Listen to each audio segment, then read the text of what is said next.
what a group. What a group. This is the great Steve Wynn. Hi, Steve. Hello, everybody. Hello. What a group of good friends. We're going to bring this place back. It's not so good, I will tell you. I thought it was going to be this beautiful. I hadn't been there in a while. I said, this is going to be beautiful. It's not looking too good, but we're going to bring it back. Why don't we sit down, tell you about our day. Should I tell you about the day first? Yeah. My little conversation with a nice gentleman named Vladimir Putin. But we had, actually, we had a good talk, and I think that progress is being made. 5,000 young soldiers are being killed every single week on average. Can you believe 5,000? And it's actually a number probably worse than that, in addition to other people that are being killed in towns.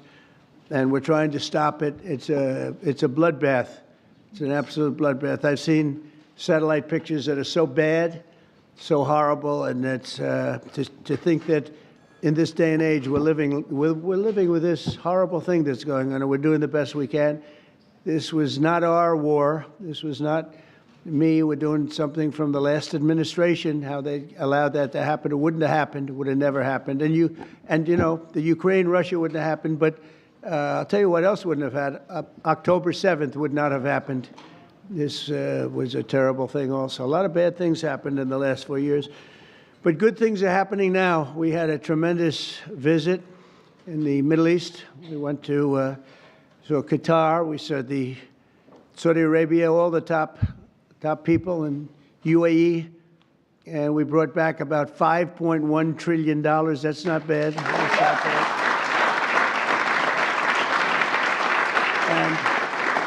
And it's being credited as one of maybe the most successful visit that anybody's ever made to any place. There's never been anything like this. Hundreds of planes, big wide-body planes ordered. Boeing, getting them from Boeing, but I think an order of, 148 planes. That's a lot of 777s. Those are the big ones, or the 787 Dreamliners, and orders of everything. The AI is going wild. I hope it's as good as people say, because otherwise some people are going to be pretty disappointed. But it seems like it is. A lot of smart people are doing it. But massive orders into our country. We did 1.4 trillion in one case. We did 2 trillion in another case. Numbers that nobody's ever really heard of before. And our relationship is fantastic with those three beautiful places. I mean, they're incredible. Money is like no place else probably anywhere. Well, we have more money, but we didn't use it right, but that's all right. Now we're starting to. We were losing in trade $5 billion a day, and now because of tariffs and other things, we're making $1 billion a day, and the tariffs haven't even really kicked in. It's a big difference. It was, for the last 4 years, have been a disaster for us with trade and, frankly, with everything else. So we're here for a different reason tonight. We're going to have to fix this one, too. We're fixing everything. We're going around Mr. Fix-It, Mrs. Fix-It. Anybody want to join me? But the Kennedy Center, when I said I'll do this, I hadn't been there. That's the last time I'll take a job without looking at it. And but it's got a tremendous amount. Lindsey Graham and some people put in the budget either 200 or $250 million. Money was spent there. Tremendous amounts of money was spent there over the last 10 years. I don't know where they spent it. They certainly didn't spend it on wallpaper, carpet, or painting. And they had over $200 million was spent. So I don't know what's going on. Pam, are you here? You hear that? Look, when I hear that, I say, what? Where, Pam, where did all this money go? It's crazy. It's crazy what's happened with our country in that regard. You know, it's to build things. Go back to the Wollman rink. They went for years, 12 years, without getting a rink, and I got it built in 3 months for a fraction, like a tiny fraction. They had spent over $20 million. They never got it opened. I said, I want my kids to go ice skating before they're too old. They don't want to go ice skating anymore. I used to watch it from my window. I used to watch people, nobody working, and spending money like crazy. And as you know, I got it built very quickly. This is well, maybe a more difficult. That was pretty easy, actually. That was pretty. We had cement mixers from the rink all the way back into Harlem. We poured one contiguous pour over a period of a day and a half. They would pour a little section, then another little section. And when they put water, it all leaked, surprisingly, So it was fun, but I love construction. That's, I guess, why I like this a little, because we're going to have to redo it. So I'm honored to welcome exceptionally talented and committed group of patriots. You're amazing people. This is an amazing board, I'll tell you. And I got so many calls from people, could I get on the board? You have a lot of people that are not so much in love with me right now because I couldn't get them on the board. But because the board is taken. But we're going to turn it around, and the Kennedy Center Board of Trustees, you're here, and in many cases you have your spouses.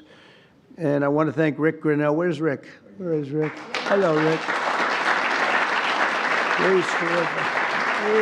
He did a great job. He used to walk into the Justice Department with stuff under showing all the horrible things that had gone on in our country. He had a lot of courage. And he's going to be with me for a long time, different things. He seems to be a troubleshooter. I say, how about Kennedy Center? Let's fix that one up. And tremendous strides have been made.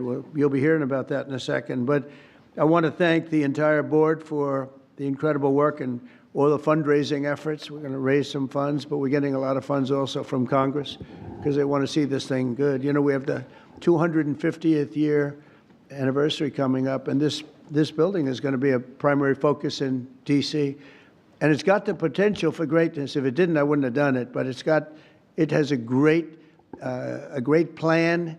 It's got great sound. It's got a lot of things that, if you don't have good sound, you can forget it. You're never going to. They've been trying to do things over at Lincoln Center. All my life I've been watching. They rip it down, build it up, rip it down. Some of the greatest sound of buildings built in the 1850s out of pure marble. And you get up and you can just talk lightly and they hear you back 100 rows. But and if you don't have sound, I think there's a certain amount of luck. You hire sound engineers, they get a lot of money, and then you open the building and you can't hear anything. So we're going to do some good things, but the basics are there. The location is phenomenal. The importance of the building is phenomenal. And we'll have some very interesting plans. I always thought they should have built a beautiful performing center, open air, facing out over the Potomac. They didn't do that. They built these crazy rooms underneath. They built 3 tiny little stages, very expensive. Someday maybe somebody will occupy one. They're underground. In fact, when I looked from a distance, you see these like hubs, concrete hubs, and I thought it was modern art. Well, here we go with the modern art blocking everybody's view. And when I actually went over there, I said, no, it wasn't modern art. It was meant for a door to be in, so you go down to these rooms. So I don't know what the hell they were doing, but they spent a lot of money. And it's just not possible that they could have spent it so poorly. But we're going to turn it around. That's what I love doing. I love turning things around. Turnaround artist. I'm doing that with the country. Believe me, we're doing it. We're doing a job. We are hot. We are hot.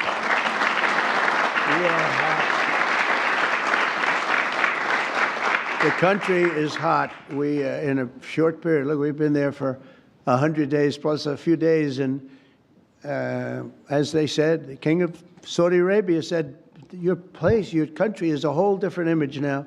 We were a laughingstock, an absolute laughingstock, but we're not a laughingstock any longer. And, I was talking to, as I said, President Putin for 2.5 hours. That was being very seriously listened to. We don't like what's happening. We don't like that we should have ever been involved. Would have never happened. But we're respected again as a country. One thing that I tell you that I think is amazing, if you remember about 8 months ago, the big story was that nobody wants to join our military. We couldn't have any, people weren't joining. And they weren't proud of our country. They weren't joining police forces all over the country, Houston, Dallas, all over the country, New York. And now we have a record-setting enlistment in the military. Think of that, record-setting. The most in 38 years, but it's probably more than that. They started taking the numbers, Susie, 38 years ago, right? But the most in 30 years, probably the most ever, I don't know. But we have record-setting young people that want to join the military, and that's incredible. To have that is just absolutely incredible. And to think that 8 months ago, we were all listening to the fact that this was before the election, 8 months ago, we were listening to the fact that we wouldn't have any, we wouldn't have anybody in our nobody. Army, Navy, Air Force, Marines, Space Force. I'm so proud of Space Force because we got that going. We started Space Force, and they wanted to terminate it, and the military backed up.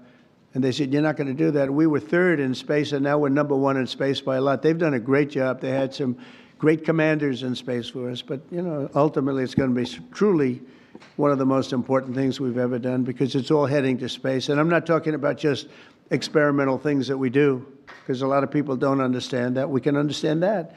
But we're, in terms of defense and offense of our country, it's going to be very, very important. We're number one in space by a long shot.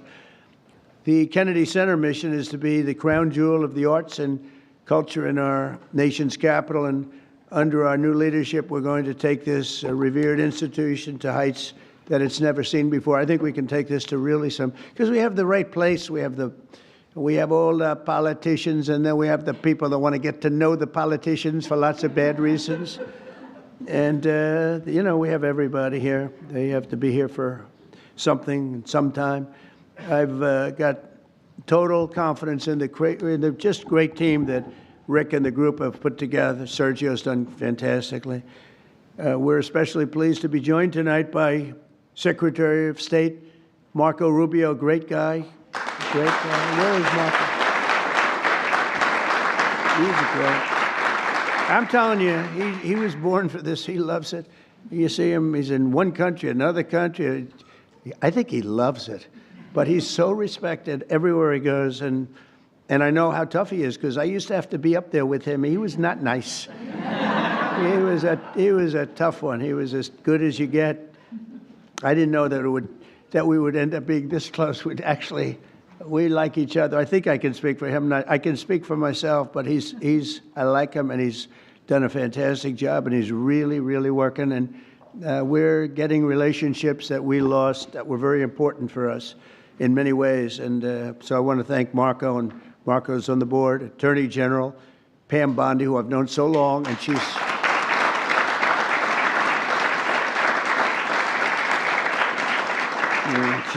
married to the best-looking guy in the room, I must admit. But she is the man. She has been amazing. She's so respected, and she's really delving into some tough territory. She sees what's happened and what's going to happen, and she knows before anybody else. She's just a fantastic person. She's got a great staff that's surrounding her, and I think she's just a star. But I've known that for a long time. I'm not surprised at all. So thank you very much, Pam, for the job you do. And by the way, she was the Attorney General of Florida, so she had plenty for a long time and never had a problem. I can't remember a problem. And she kept everybody safe, and they felt very secure. Now she's doing it on an even bigger. Who would have thought it would have been a much bigger level, right? But she gets it. Secretary Howard Lutnick is here with his wife Allison, and he's great. He went with us to that incredible 4-day little journey that we had, and we saw some things that were incredible. But everybody respects him. Did a great job in business. He built a firm twice. His firm was at the top of the World Trade Center when the planes hit, and he was amazing story. He was always Allison. Good job. You got him to take your boy, right? Years ago on that horrible date, when you think of it. So Howard would always be, built Cantor Fitzgerald, and he built it in a very top firm. They had the top 3 floors of the World Trade Center, the building, the first building that was hit. And he was always there at 6 in the morning, 5:30 in the morning. A lot of the stock guys, they have to do that. Someday you'll explain to me why. Probably insider trading, Pam. I don't know. It's probably. But whatever the hell reason, he was there always at 5:30 or 6 o'clock. And first time ever, like almost ever, his wife was after him for years to take their son to school. He was a young boy, very young, like early grades, and he would say, no, I can't. This was years after like 2 or 3 years of being harassed by Allison. It was very tough. A great wife, beautiful wife, but she's very, very tough. And finally, he did it. He took his boy, and it was on that day, and he dropped the boy off at 8:30 and started driving down the West Side Highway, and he would have been in that building, and every single person died in your firm. He had lost everybody. And with the exception of a few people in Europe and maybe a couple of other places, small, because they were all very New York-centric, and every single one of them died, including your brother. And what he did was incredible, actually. He rebuilt the firm. And he gave a percentage of it for years to the people, the families of the people that died. And the new firm became more successful than the old firm, using the same name, Cantor Fitzgerald, and he rebuilt it step by step by step. And I mean, to me, that's why I said I have to get this guy if I have a chance, if I ever do. And he was very happy. They were doing great. They were doing record business. But when I said, how about coming over to commerce, a little thing called commerce, and now I don't think you could ever go back into that world because it's so big. He and Scott are in charge of, along with others that are great, but they're in charge of the biggest deal ever made in history. It's the whole tariffs. We've taken in trillions of dollars, trillions. And we've been hurt very badly by other countries that did this to us for 20, 25 years. They were taking advantage of us. We never did anything. But now we're doing it to them, and fairly, I'll tell you what, modestly. But we'll be taking, and we are taking in right now, 25% in cars, 25% on steel and aluminum, 25% on other things, and that'll be going up to 50, 75, maybe 100 in some cases. We have to get our pharmaceutical industry back. Once we establish that in another couple of weeks, it'll start roaring back. It's already roaring back because they know we're doing it. And it's really been, you've done a great job. But he said to me the other day, this is so big. These numbers are bigger. Cantor Fitzgerald doesn't look so big anymore. We see numbers, we talk in the trillions now. Think of it, $5.1 trillion. Nobody talks, but we're talking big numbers, and he's doing a great job. He did a great job before. Chief of Staff, Susie Welch, she's considered the most powerful woman anywhere in the world.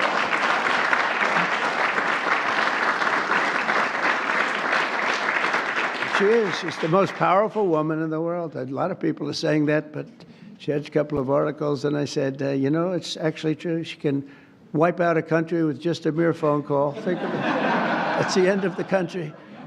But she's great. She's been, I mean, I knew because we won Florida 3 times and won it. You know, Florida didn't used to be a red state. It was a blue state. When I first ran, that was a blue state. And now it's a seriously red state. And it got more and more, and we're going to keep it that way. But Susie ran it, and we won by a landslide, and a Republican hadn't won. You know, you had a Democrat senator, you had 2 Democrat senators, but you had a Democrat governor, you had a lot of Democrats. And so we won in a landslide. I said, good. Then the next time I won again in a much bigger landslide, and anybody I endorsed also won. And I said, that's good. And then when it came time to do this, after the election was rigged, the second one was rigged, whether you like it or not, it was rigged like nobody's ever seen. And now people are seeing it. Now people don't even fight me. You know, they used to say, sir, it's not really that nice to say.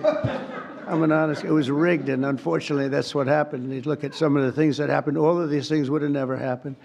But when it came time to thinking about doing it again, I didn't think I'd have to do that.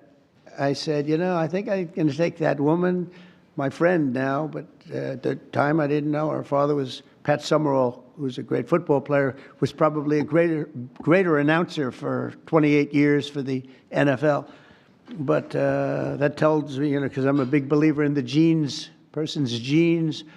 And Susie was, I said, you know, let's use Susie. She did a great job in Florida for me twice. We beat every Democrat by numbers that they never saw before. I said, let's use, and she took over, and she did great. Chris was fantastic, but she had a group of people that she brought with her, and there was no looking back. We started off leading by a lot, and it only got bigger and bigger and bigger. We had a couple of challenges that didn't work out too well, worked out well for us, but Susie was fantastic, and now she's the chief of staff of the president, and she really makes it work. And she's the first woman, this is shocking to me, because, you know, I thought we were beyond that. First woman chief of staff in the history of the country, right? So.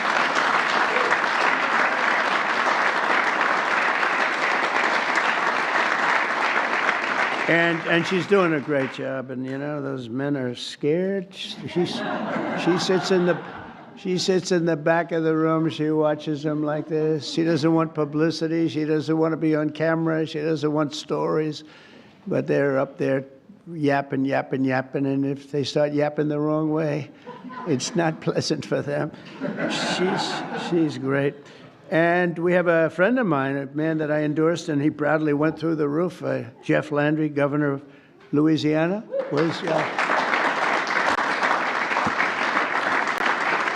Did my endorsement mean much?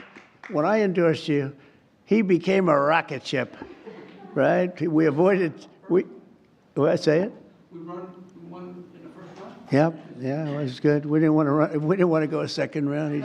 He went up and won everything, and he's a great governor, great attorney general, great governor. So it's great to have you. And we have so many people here that we're not going to do that, but we may play around in a little while because we're going to have some fun tonight, and we'll talk about this, but we'll talk about other things. But we might talk about some of the questions you may have. We're looking to get the one great, big, beautiful bill. It will be the greatest tax cuts in history. If we don't get it, that means the Democrats will have stopped us, and that means people will get a 68% tax increase, the largest in history. And if we do get it, we're going to have the largest tax decrease in history.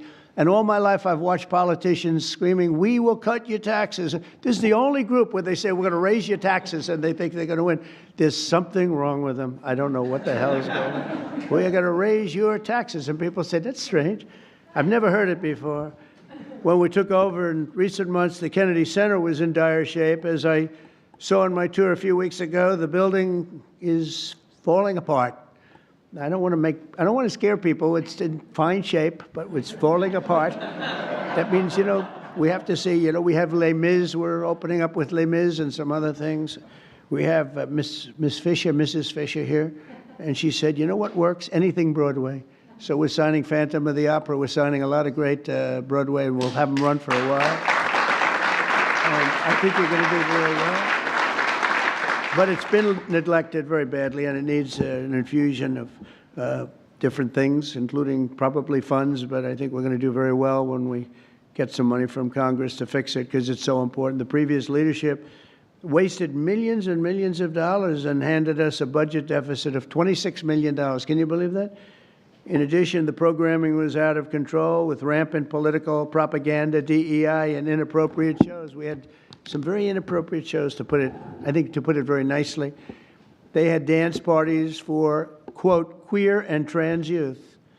And I guess that's all right for certain people, quote. And I'm just quoting, I'm not saying it. Queer and trans youth. That wasn't working out too well. They had a Marxist anti-police performance. And they had lesbian-only Shakespeare, which is different. Who thinks of these ideas, really? It's different.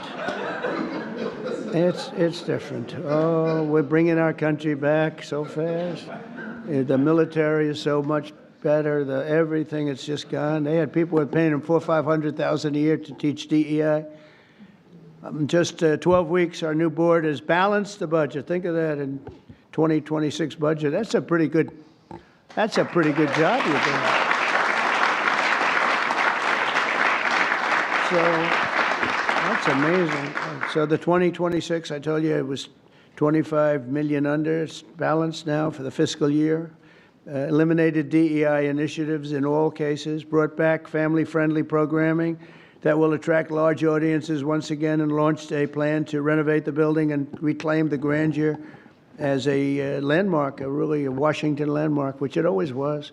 The Kennedy Center will also play an important role in our national celebration to commemorate the 250th anniversary of America's founding. So we have three really big. We have that. We have the 250th anniversary of America's founding. That's a big deal. And we have the Olympics, and we have the World Cup. And, maybe I got lucky, because I got the Olympics and I got the World Cup. I did nothing to help the 250th anniversary, because if I take credit for that one, then you'll say, I think he's exaggerating a little. but two of the three, I absolutely, I got the Olympics, I got the World Cup.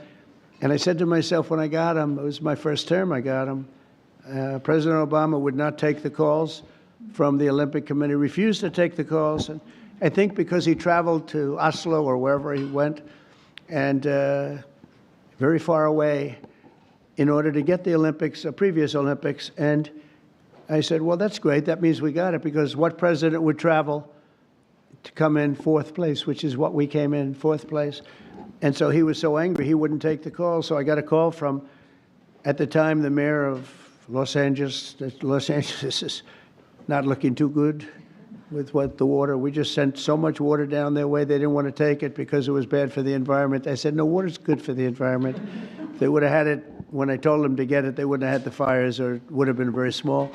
But we took so much, and we were looking at the Olympics, we were looking at other things, and Obama went there, and all that travel, all that everything. And think, who would go there unless you know the answer? You have to know the answer. You can't be embarrassed as president. No president's ever done that. And I give him credit, he went, but he should have known the answer. That's called deal making. And he didn't, and they put him at fourth, and he was so angry that it hurt his whole thing. He didn't want to talk to anybody. So I got a call from the mayor, and he said, sir, you're the president-elect. I was president-elect at the time. The president will not speak to the Olympic Committee, and I understand that, but a little bit his fault, I guess. He was very embarrassed by that. And I said, I'll speak to him. And I spoke to this gentleman who was obviously Scandinavian, seriously Scandinavian, and very nice. I couldn't get him off the phone because he was so starved for love. He just kept, I must have had him for 2 hours. I couldn't. I said, sir, I have to go. I'm president-elect. Yes. All I said to him, yes, yes, yes, we will take good care. They wanted to know that if they choose us for the Olympics, will we treat them nicely? And I said, we're going to treat you like so well, like you've never been treated. And then he wanted to talk about anything because nobody would talk to him. Now he talks to me. And we got the Olympics. And then we got through Johnny, who's the boss. He's a friend of mine. We got the World Cup. I got them both. And I said, man, I won't be president. I got the Olympics and the World Cup, and I won't be president. And they're going to forget that I got them. Nobody's going to mention it because, you know, a little bit, that's the way life is. And then they rigged the election. And then I said, you know what I'll do? I'll run again, and I'll shove it up their ass.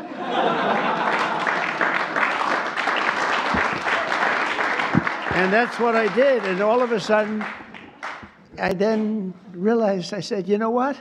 I got the Olympics, I got the World Cup, and I got the 250th. Look at the way this works out. So if they would have left us alone and wouldn't have cheated on the election and wouldn't have rigged it, I would have been retired right now. I would have been happily doing something else.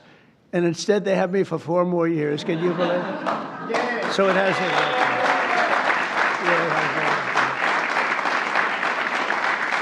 So instead of putting forward programming that tears our country down and tears our country apart, the Kennedy Center should be the nation's premier venue for lifting up the best of our country and lifting up the American arts, theater, music, and culture. And together, it's really an honor to be with. I mean, I have so many friends on the board. This is a hot board, just like we have a hot country. You know, we have a hot country. Our country was stone cold 8 months ago. It all began on November 5th. Does everybody know that that was Election Day? And from that moment on, and then January 20th came, and what we've done, we have almost no inflation. Our energy prices are way down. Our gasoline costs are way down. Groceries are way down. Eggs. Remember, they hit me with eggs my first week.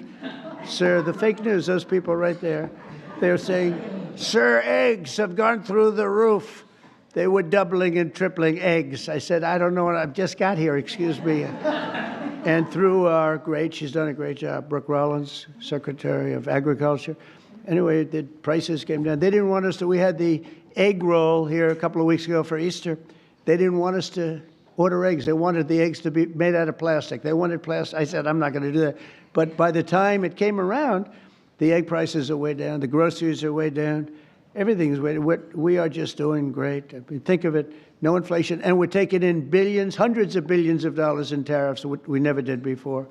We got a hot country right now. We have a country that people are proud to be a part of. So We're going to honor the legacy of President Kennedy, his great legacy, and we'll create the best and most beautiful home for the performing arts anywhere in the country and many other things also. I want to thank you again. We're going to have some fun working together. We're going to make this a fun project. That's what I thought until I walked into the building. I said, this won't be the fun I thought, but it is fun. I like to create. You like to create. Most of the people in the room like to create, just like Bob Kraft created the New England Patriots. He happens to be here.